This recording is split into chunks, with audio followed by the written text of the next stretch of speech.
Assalamualaikum warahmatullahi wabarakatuh. Saya Sidanica 62101010033 akan menjelaskan tentang perkembangan kognitif dan bahasa dalam buku John Wilson Education Psikologi bab 2, menjelajah tentang perkembangan. Perkembangan merupakan pola perubahan biologis, kognitif, dan sosio-emosional.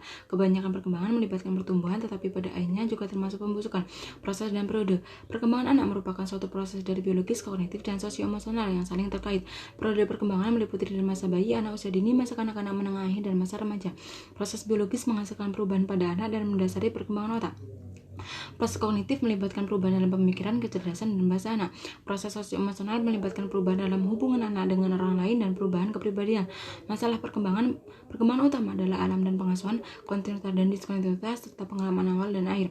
Masalah alam dan pengasuhan ini melibatkan perkembangan yang dipengaruhi oleh alam dan pengasuhan.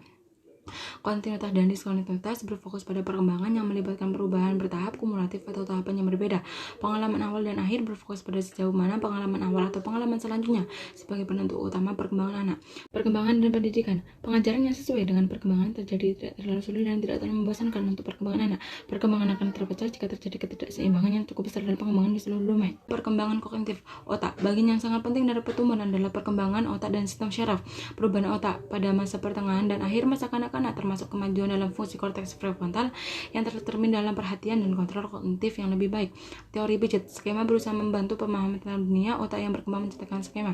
Asimilasi dan akomodasi untuk menjelaskan bagaimana anak-anak menggunakan skema. Organisasi untuk memahami dunia secara kognitif dalam pengaturan pengalaman mereka. Ekuilibrasi untuk menjelaskan bagaimana anak-anak bergeser dari satu tahap ke tahapan berikutnya. Teori Piaget, sensori motorik mulai dari lahir hingga 2 tahun, praoperasional dari 2 tahun hingga 7 tahun, operasional konkret dari 7 tahun hingga 11 tahun, operasional formal dari 11 tahun hingga 15 tahun. Pandangan Vygotsky menekankan bahwa keterampilan kognitif perlu ditafsirkan secara perkembangan dan berasal dari hubungan sosial budaya.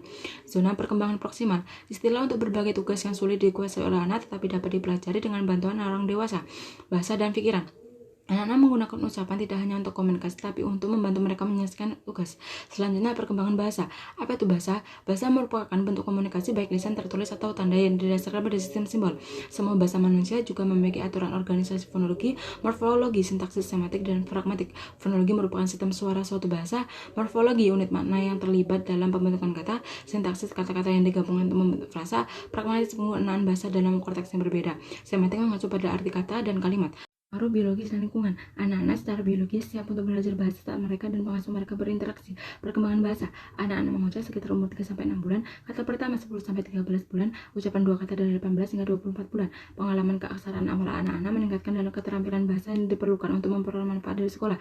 Pada masa remaja, perubahan bahasa mencakup penggunaan kata-kata yang lebih efektif. Sekian dari saya. Wassalamualaikum warahmatullahi wabarakatuh.